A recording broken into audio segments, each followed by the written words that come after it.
Le Grand Matin Sud Radio, 7h-10h, Patrick Roger, Laurence Garcia. Allez, 8h18, c'est l'heure du petit déjeuner politique avec notre invité Guillaume Pelletier, député de Loir-et-Cher, porte-parole d'Éric Zemmour et vice-président exécutif du mouvement Reconquête. Bonjour Guillaume Pelletier. Bonjour. Le programme Macron présenté hier, les rivalités à droite, la campagne d'Éric Zemmour, qui sera d'ailleurs notre invité dans une semaine, les effets ou non du ralliement Marion Maréchal, autant de questions que nous allons évoquer. Commençons donc par la conférence de presse d'Emmanuel Macron hier. Effort budgétaire, dit-il, de 50 milliards d'euros par an. Dans le même temps, il y aura un engagement pour qu'il y ait une baisse d'impôts de 15 milliards par an. Qu'est-ce que vous avez compris, vous, de cette présentation du programme, au-delà de ces chiffres? Bon, d'abord, c'était très long, franchement. Ouais. Il fallait oui, mais c'est un programme pour 5 ans. Oui, il y a eu trois choses pour moi que nous avons ressenties avec Éric Zemmour. D'abord, le grand reniement, c'est-à-dire comment croire quelqu'un qui promet pour demain ce qu'il n'a ni pu, ni su, ni voulu faire hier. Alors, on peut prendre plein d'exemples. Je ne vais pas vous épuiser dès le matin, mais le nucléaire, il nous disait il y a quelques mois que c'était fini, maintenant c'est super, alors que nous on l'a toujours défendu. Les impôts qui ont augmenté sous son quinquennat, 1000 milliards d'euros d'impôts, le record de la 5e République, il prétend désormais les baisser. La réforme des retraites... Il n'y a que les imbéciles qui ne changent pas d'avis. La réforme de retraite, quand on est président de la République pendant 5 ans, c'est compliqué, vous savez, de passer... mais il s'est aperçu de ce qu'il fallait faire, alors peut-être, non? Vous savez, il est le président de la dette, du chômage, 6 millions de chômeurs, 10 millions de pauvres, et tout d'un coup, il se découvre candidat du travail et de la baisse d'impôts. Donc, grand reniement. Deuxièmement, le grand oubli, l'un des sujets clés dont tout le monde nous parle quotidiennement dans ma circonscription de Loir-et-Cher comme partout en France, c'est la question centrale du grand remplacement, de l'immigration, de l'insécurité, ça c'est de vous qui le l'identité. dites, le grand remplacement. Je ne sais pas si... D'abord, les Français le disent, et vous le verrez le 10 avril. Éric Zemmour le dit depuis très longtemps. D'ailleurs, les études le démontrent, c'est toujours la 2e ou 3e préoccupation des Français. Pas une ligne, pas du un grand mot. Remplacement, c'est des problèmes peut-être liés à l'immigration, quoi, non? L'immigration, et puis, vous savez, c'était un sondage passionnant d'ailleurs de certains de vos confrères, plus de 65% des Français qui disent oui, que le grand remplacement est une réalité qui les inquiète, et ils ont raison. Et puis, troisièmement, le grand aveu. Il a avoué qu'il était prêt à prendre Madame Pécresse dans son gouvernement. Comment ça? À un moment, un de vos confrères, ou une de vos consoeurs plus précisément, lui demande est-ce que... et dit, oui, moi je prends des gens un peu de la droite, de la gauche. Donc on voit bien, ce qu'on dit depuis toujours, c'est que Valérie Pécresse est une candidate inutile. C'est Madame 20h02. Elle l'annoncera à 20h02 le 10 avril, une fois éliminée, qu'elle soutient Emmanuel Macron en échange d'un poste. Et donc, la seule alternative à Emmanuel Macron, le seul candidat de droite, encore plus ce matin qu'hier, c'est Éric Zemmour, le seul qui parle d'immigration, le seul qui rassemble, vous l'avez évoqué dans votre introduction, non seulement des électeurs des Républicains comme du Front National, des personnalités. Moi, j'étais numéro 2 des Républicains. Marion Maréchal nous a rejoints. Philippe de Villiers est avec nous. Nicolas Bay. Donc, on voit bien que la dynamique, la capacité à fédérer le rassemblement et l'union des droites, tout cela se fait autour d'Éric Zemmour, qui est désormais la seule alternative à Emmanuel Macron. Et pourtant, c'est Marine Le Pen qui est toujours en seconde position dans tous les instituts de sondage. Quand on regarde en statique, oui. Vous savez, aujourd'hui, nous sommes 3e. C'est-à-dire 3, 4e, ça dépend des instituts. 3e. Et nous, notre conviction, vraiment profonde, c'est qu'Éric Zemmour sera au second tour de l'élection présidentielle. Pourquoi ? D'abord parce qu'il est le seul à ne pas être un politicien comme les autres. Il porte ce courage, cette sincérité qui manque tant et qui font tant défaut à la classe politique actuelle. Deuxièmement, il est le seul à avoir posé le constat juste sur ce qui nous menace profondément, c'est l'immigration dans notre pays et toutes ses conséquences sur le plan social, économique, identitaire et sécuritaire. Et puis enfin, je viens de l'évoquer, vous savez, pour gagner une élection, il faut être capable de rassembler. Marine Le Pen, elle est toute seule. Et vous pourriez rassembler. Éric Zemmour, il a autant, rien que sur les personnalités, mais c'est bien plus que ça. Donc, encore Sébastien Meurant, il y a quelques jours, sénateur LR qui nous rejoint. Il y en a pas beaucoup. Marion Maréchal, Nicolas Bay, Philippe de Villiers, Jérôme Rivière, Gilbert Collard, Stéphane Ravier et tant d'autres. Et surtout, Aujourd'hui, vous avez la moitié de nos électeurs qui avaient fait confiance à François Fillon et Nicolas Sarkozy dans le passé, l'autre moitié qui avait cru en Madame Le Pen. Moi, ce que je dis à nos auditeurs... les électeurs croient encore visiblement en Marine Le Pen, puisqu'il la place devant Éric Zemmour, toujours en seconde position. Ce sont les dynamiques. Donc, moi, ce que je dis à vos auditeurs, dynamique de manière très simple, parce qu'il faut maintenant, défendre nos convictions, et 2, gagner. Bon. Marine Le Pen a perdu en 2012. Elle a perdu en 2017. Elle perdra en 2022. Elle perdra même probablement en 2027 ou 2032 si elle continue à se présenter. Parce que dans notre pays, si on veut gagner, il faut mettre fin à ce cordon sanitaire qui a séparé pendant 40 ans les électeurs du Front National et les électeurs des Républicains. Oui, et Éric Zemmour est le premier dans notre histoire politique récente à rassembler enfin tous ceux qui sont d'accord sur l'essentiel. Alors, comment vous expliquez, puisque vous vous êtes appuyé sur les intentions de vote tout à l'heure, Guillaume Pelletier, que quand on regarde en fait les seconds tours, à chaque fois, eh bien, il y a plus de distance entre Emmanuel Macron et Éric Zemmour qu'entre Emmanuel Macron et Marine Le Pen? Alors, je vais vous répondre d'abord. Entre 37, 38 d'un côté et 40 de l'autre, bon, je ne sais pas si l'écart est énorme. Mais vous savez très bien, vous avez trop d'expérience, que une campagne de second tour, elle commence le lendemain du premier tour. Et qu'aujourd'hui, tout ça est très loin. D'ailleurs, tout le monde semble nous dire que l'élection est acquise, que M. Macron va être élu, qu'il n'y a même pas besoin de campagne, ni même de débat. Aujourd'hui, notre objectif, c'est d'abord le premier tour, la dynamique est de notre côté.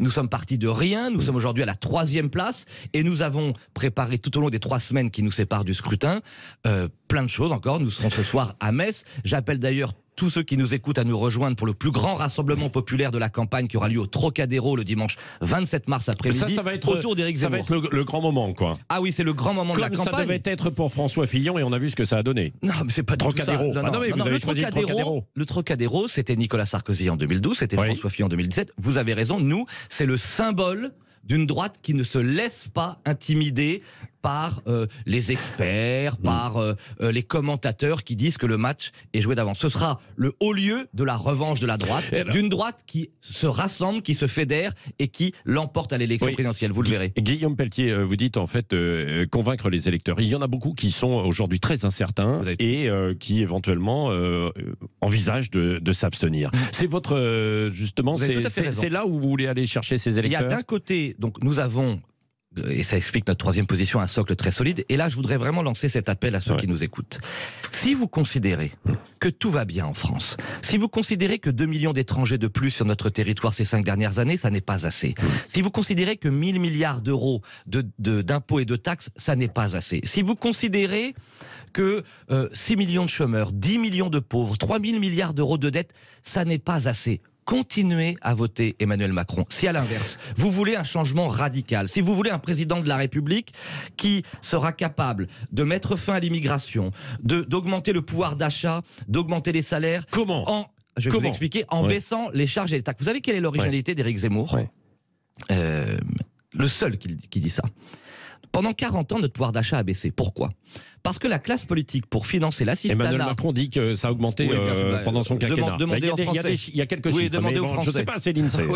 Sur l'énergie, sur tout ça, demandez aux Français ce qu'ils voient concrètement, plutôt que les annonces du président de la République. Je reviens à Éric Zemmour et nos propositions sur le pouvoir d'achat.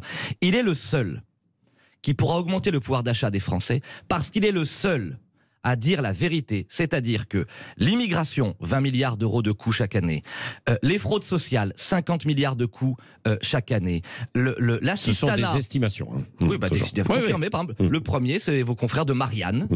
J'invite à regarder sur Internet, qui évaluait ce chiffre de 20 milliards.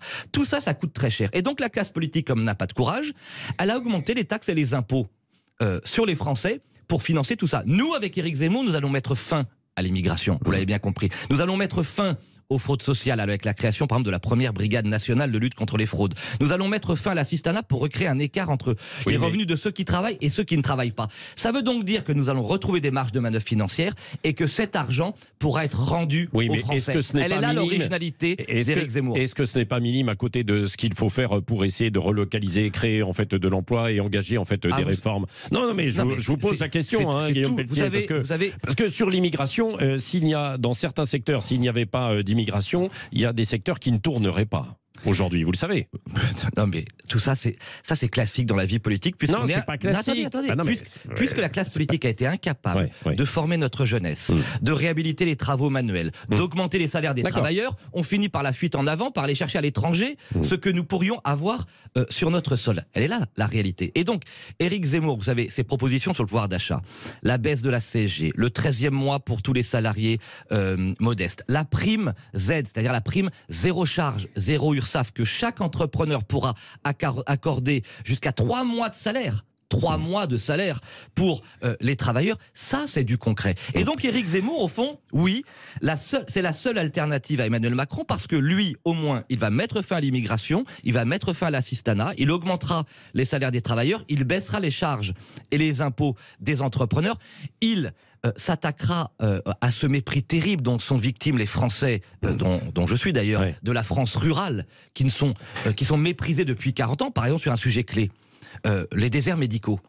Qui propose depuis le début l'embauche immédiate de 1000 médecins salariés répartis dans les déserts médicaux pour apporter une réponse concrète? C'est Éric Zemmour. Et donc, oui, Valérie le seul qui a ce projet... aussi des brigades, Bon. Oui, enfin, Valérie Pécresse, pour ça, ça ne marche pas. C'est pour ça qu'elle est en train de passer sous la barre des 10%. D'abord, personne ne la croit. Elle a soutenu Macron en 2017. Elle a quitté les Républicains en disant que Wauquiez et moi, on était trop à droite. Elle était ministre il y a 15 ans et ça n'a rien changé. Dites-moi, Guillaume Pelletier, quand je vous écoute et quand je regarde parfois les propositions, sur l'âge de la retraite, Macron propose 65 ans, comme d'ailleurs Valérie Pécresse, Éric Zemmour 64 ans. Il veut proposer aussi des contreparties au RSA. Finalement, c'est une philosophie tout misée sur le travail qui doit vous convenir, vous aussi, à Éric Zemmour et à vos équipes, non ? Ah là, mais nous, d'abord, moi je ne crois plus Emmanuel Macron, comme les Français d'ailleurs. Ah bon. Moi je considère que quelqu'un qui a eu tous les pouvoirs pendant 5 ans, qui n'a rien fait, qui promet pour demain l'inverse de ce qu'il a fait. Oui, d'accord, il y a des crises, oui, d'accord. Bon. Tout le monde a eu des crises, hein, vous savez. Bon, les crises, elles se succèdent, hélas, pour notre génération, depuis bien longtemps. Et donc ce que nous disons, nous, avec beaucoup d'humilité et en même temps de détermination, sur la question des retraites, par exemple. Oui, Éric Zemmour veut sauver le régime des retraites. Oui, il faut travailler davantage puisque nous vivons en meilleure santé plus longtemps. Et donc, il faut sauver ce régime des retraites. Mais il faut aussi écouter tous ceux qui souffrent. Nous proposons, vous savez, la reconnaissance accrue de la pénibilité. Nous proposons d'augmenter les pensions de reversion pour les veufs et les veuves. Nous proposons de rétablir la demi-part fiscale aussi pour les veufs et les veuves. Donc, c'est toujours un programme qui mêle des réformes économique de type libéral, avec des mesures sociales très concrètes pour les travailleurs, les entrepreneurs, au fond, toutes celles et ceux qui travaillent dans notre pays. Le grand sujet aujourd'hui, c'est que tout est fait pour ceux qui ne font pas d'efforts, que tout est fait pour l'immigration, et que les grands oubliés, ce sont les artisans, les commerçants, les entrepreneurs et les travailleurs. Ce sera la grande priorité du quinquennat d'Éric Zemmour. Ça n'a pas été évoqué hier, les TPE. Un mot sur Marion Maréchal. C'est un électron libre au sein de votre équipe de campagne ? Parce qu'elle a dit l'autre jour qu'elle n'était pas forcément d'accord avec toutes les idées d'Éric Zemmour. D'abord, vous savez, on se connaît très bien avec Marion depuis longtemps. On était ensemble en meeting avant-hier soir dans ma région à Orléans. Il y avait un monde fou. On est d'accord, je pense, à 99% sur le jeu. C'est pas un électron libre, ça a surtout été, et vous le verrez, un électrochoc. C'est-à-dire cette capacité d'Éric Zemmour à rassembler des personnalités différentes. C'est ça notre fierté. Et je pense que les Français qui nous écoutent, là, pour l'instant aussi. Vous verrez, vous savez, toujours un petit temps.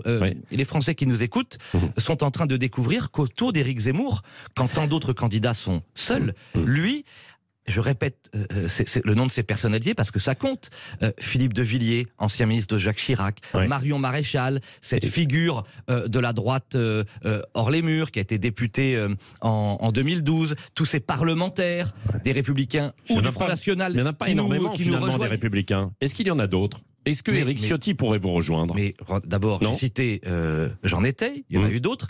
Éric Ciotti a déjà annoncé, comme M. Bellamy d'ailleurs, que le soir du premier tour, entre Éric Zemmour et Emmanuel Macron, il soutiendrait Éric Zemmour. Et donc, tout ça est en train de se mettre en place. Alors, le grand mouvement de la droite. 117 000 adhérents en 3 mois, Reconquête, est en train de devenir le cœur battant et la colonne vertébrale de cette grande recomposition. Vous aurez d'un côté un bloc progressiste, centriste et mondialiste autour d'Emmanuel Macron, et un grand mouvement de droite comme le fut le RPR autour d'Éric Zemmour. Allez, question courte et réponse donc courte également. Vous avez dit Valérie Pécresse, elle appellera au soir du premier tour, si elle est battue, à voter donc pour Emmanuel Macron. Si c'est Emmanuel Macron face à Marine Le Pen, vous appellerez à voter pour qui? Réponse courte, nous serons au second tour. Non, mais je vous demande entre les deux. Je vous demande entre les deux. Je vous le dis, nous serons au second tour. Bon, d'accord. Alors, hypothèse, vous n'êtes pas au second tour. Mais vous vous trompez.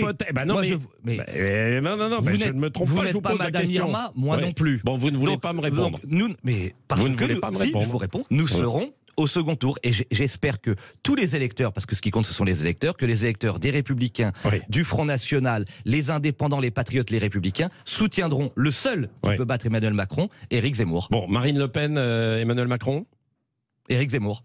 Éric Zemmour, il ne veut pas répondre. Merci Guillaume Pelletier, porte-parole d'Éric Zemmour et vice-président exécutif de Reconquête.